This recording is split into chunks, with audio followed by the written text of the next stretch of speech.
খুবই ভালো লাগছে এখানে এসে। এটা আমার ফার্স্ট টাইম। আমরা বার্নপুর থেকে এসেছি, আসানসোল বার্নপুর কেরারি।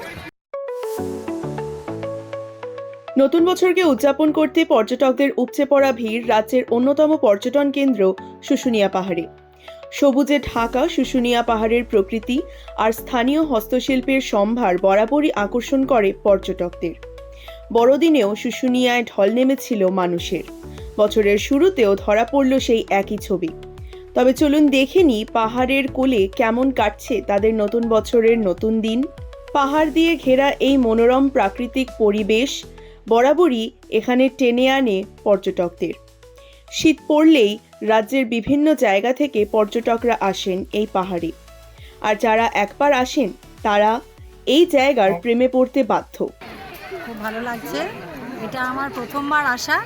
এই শুশুনিয়ায় আসার আমার দীর্ঘদিনের ইচ্ছে ছিল, কিন্তু কোনোদিন সুযোগ হয়নি।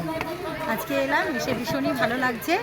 আর বিশেষত আজকের দিনে এসছি বলে এই শুশুনিয়া পাহাড়ের নৈসর্গিক দৃশ্য তো আমাদের প্রত্যেককে টানে।